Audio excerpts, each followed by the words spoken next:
श्री सद्गुरु महाराज की जय। प्रवचन संख्या 24। अंतर में देखने का यत्न गुरु से सीखो। धर्मानुरागी प्यारी जनता, मन और चित्त का संबंध बहुत घनिष्ठ है। कहीं कहीं मन की जगह चित्त और चित्त की जगह मन का व्यवहार करते हैं, किंतु दोनों दो चीज हैं। जिस प्रकार बाहर में 10 इंद्रियां हैं, उसी प्रकार अंदर में 4 इंद्रियां हैं, जिसे चतुष्टय अंतःकरण कहते हैं। मन का संकल्प विकल्प करने का काम है, बुद्धि का विचार करने का, चित्त का हिलाने का और अहंकार का मैंपन का बोध करने का। लोगों के चित्त में यह उठता रहता है कि मैं सुखी हूँ, दुखी हूँ, मैं करता हूँ, भोगता हूँ। ये अनिवार्य रूप से आते रहते हैं। यदि चित्त को चुप करें तो यह रुक सकता है, किंतु केवल विचार से रुक नहीं सकता। भूख को भोजन करके ही चुप कर सकते हैं, केवल ख्याल से चुप नहीं कर सकते। उसी प्रकार मैं सुखी हूँ, दुखी हूँ, करता हूँ, भोगता हूँ, इसको भी केवल विचार से चुप नहीं कर सकते। इसको चुप करने के लिए चित्त को चुप करो। इसके लिए साधन करना होगा। साधन द्वारा जो जीवन में रहते हुए इसको चुप करके रहता है, वह जीवन मुक्त कहलाता है। शरीर में रहने वाला जीवात्मा है। जीवात्मा के लिए शरीर उपाधि है। यह शरीर बड़ा वृक्ष है। सूक्ष्म शरीर अंकुर है, कारण शरीर बीज है। बिना क्रियामान के प्रारब्ध नहीं होता। पुरुषार्थ को क्रियामान कहते हैं। पुरुषार्थ का एकत्रित होना संचित कर्म कहलाता है। संचित से थोड़ा थोड़ा भोग खर्च होता है, वही प्रारब्ध कर्म है। जब प्रारब्ध कर्म क्षय हो जाए, तब सभी कर्म टूटने पर विदेह मुक्त होता है। जड़ चेतन की गांठ खुल जाती है।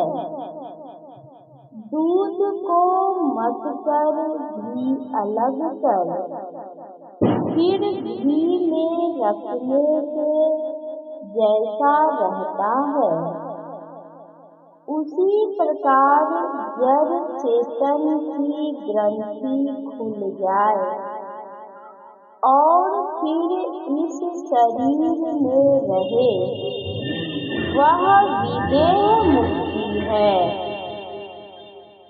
संसार में जो आनंद होता है वह स्वल्पानंद है, अनित्यानंद है। नित्यानंद में शांति है, संतोष है। इसी नित्यानंद प्राप्ति के लिए मोक्ष का प्रयोजन है। जीवन कमजोर रस्सी है, दिन रात उजला और काला मिलता है। सांसारिक विषय सुख शहद के समान है। यह थोड़ा सा सुख नित्यानंद नहीं है। नित्यानंद की प्राप्ति का यत्न करो। पुत्र चाहने वाला पुत्रेष्टि यज्ञ करता है। ज्योतिष सोम यज्ञ से स्वर्ग लाभ करते हैं।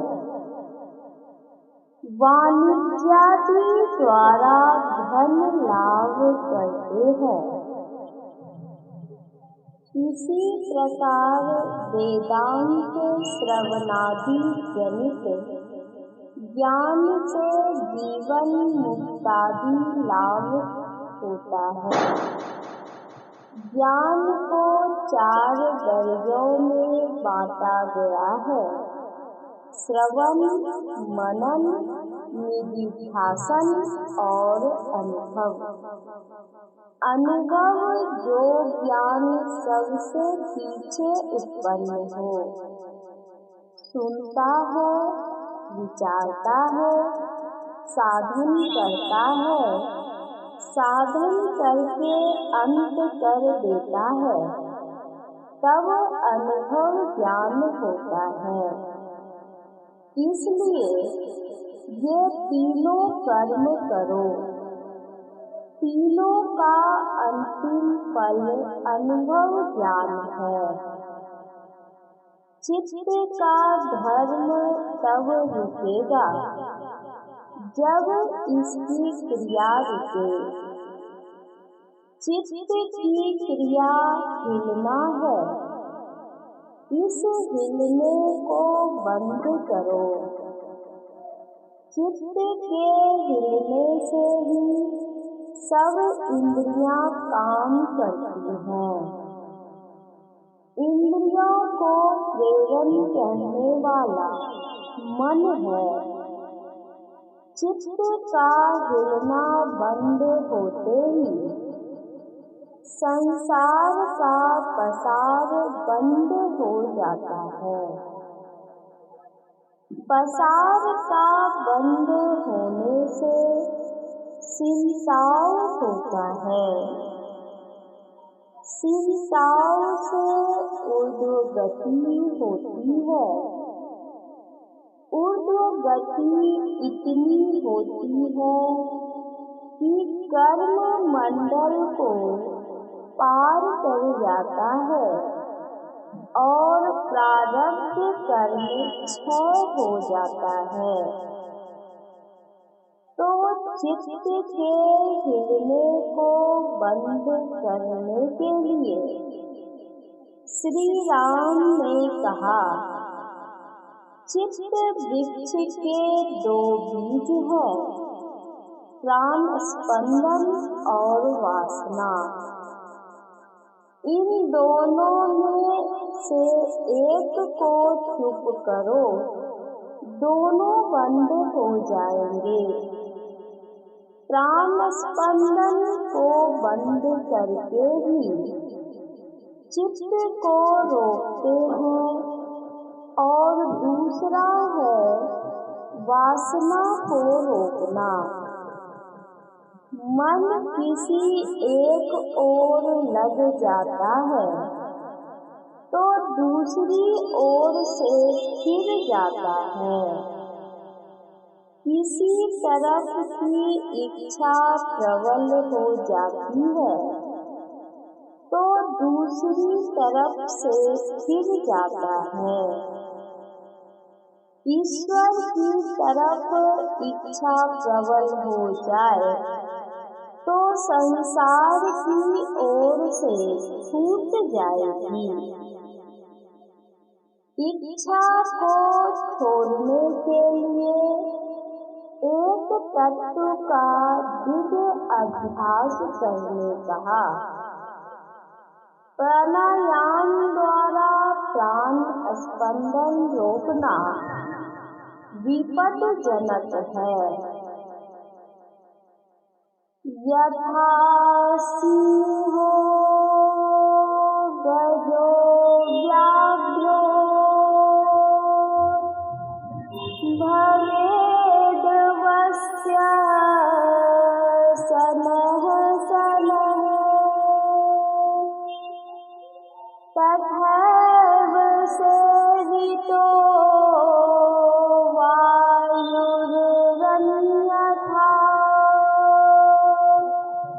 हन्ति साधकम्। शाण्डिल्योपनिषद। जैसे सिंह, हाथी और बाघ धीरे धीरे काबू में आते हैं, इसी प्रकार प्राणायाम अर्थात वायु का अभ्यास कर वश में करना भी किया जाता है। प्राकारांतर होने से वह अभ्यासी को मार डालता है। वासना को रोकने के लिए यत्न करना सरल साधन है। एक तत्व का दृढ़ अभ्यास करने से हेमंत काल के कमल के समान भोग वासना का नाश हो जाएगा। एक तत्व का दृढ़ अभ्यास, एक मंत्र का जप करना, एक मूर्ति का ध्यान करना, अनेक मूर्ति का ध्यान करने से मनोजय नहीं होगा। एक मूर्ति का ध्यान नख से सिख तक लोगे।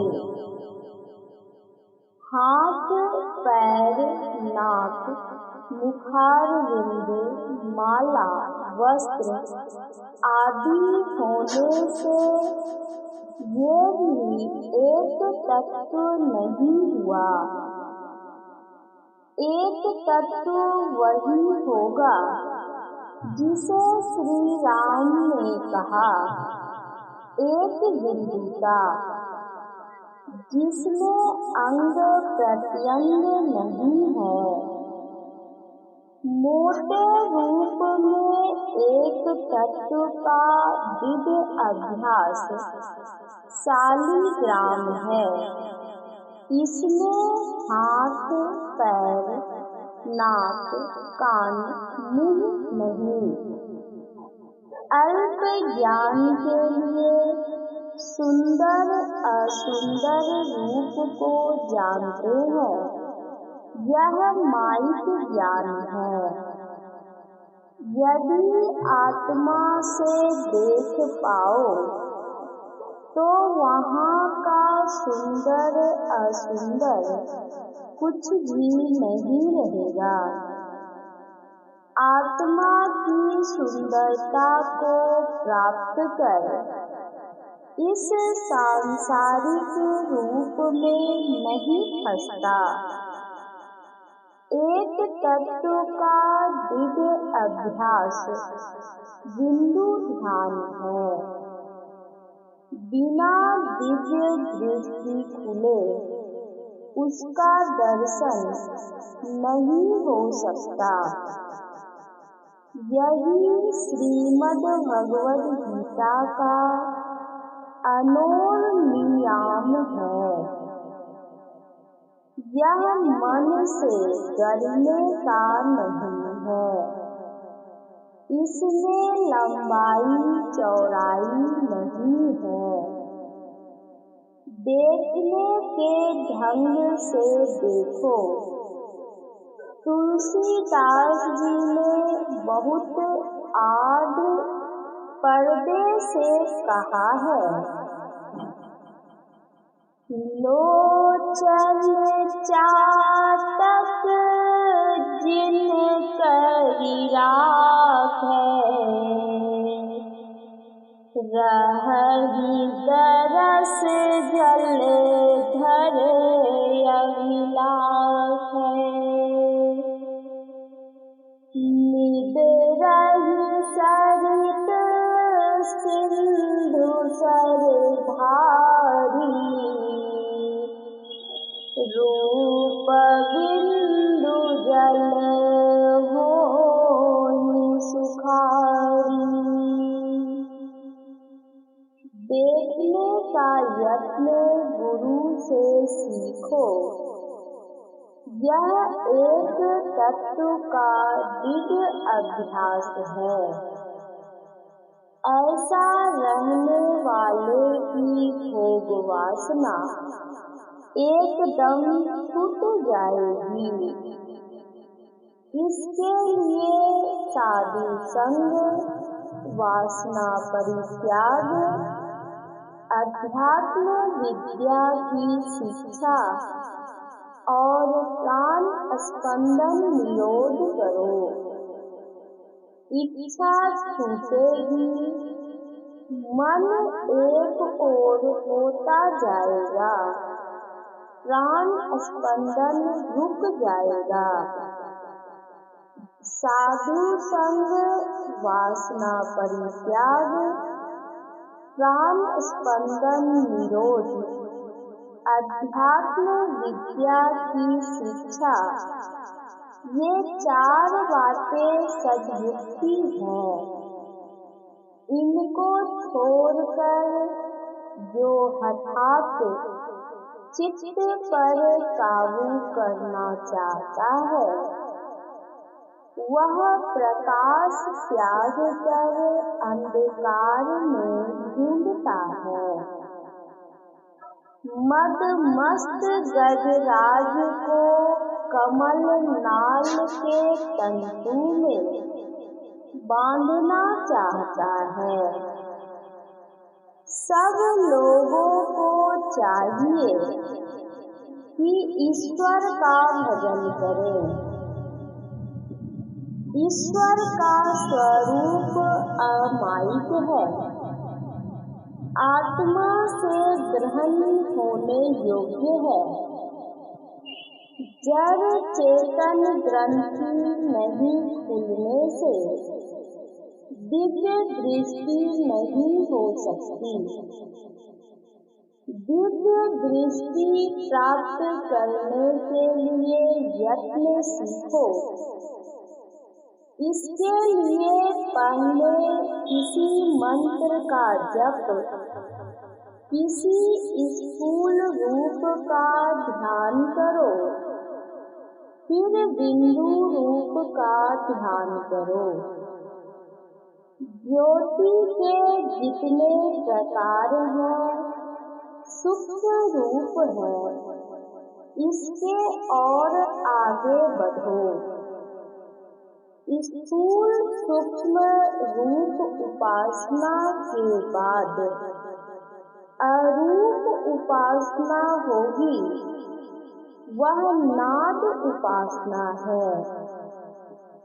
वह ब्रह्म नाद है, चेतन धारा सुनती है, कान नहीं सुन पाता। उसमें जो ध्यान लगाता है, उसमें खिंचाव होता है। नाद उपासना से नाद के उद्गम में खिंचाव होगा और वह नाद ही लय होगा, निःशब्द हो जाएगा।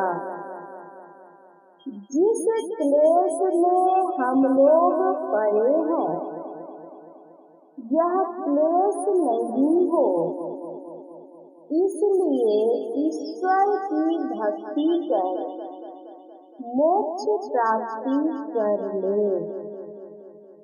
यह प्रवचन संत मत सत्संग मंदिर, मनिहारी, जिला कटिहार में दिनांक 18 अक्टूबर 1952 ईस्वी को अपराह्न कालीन सत्संग में हुआ था। श्री सद्गुरु महाराज की जय।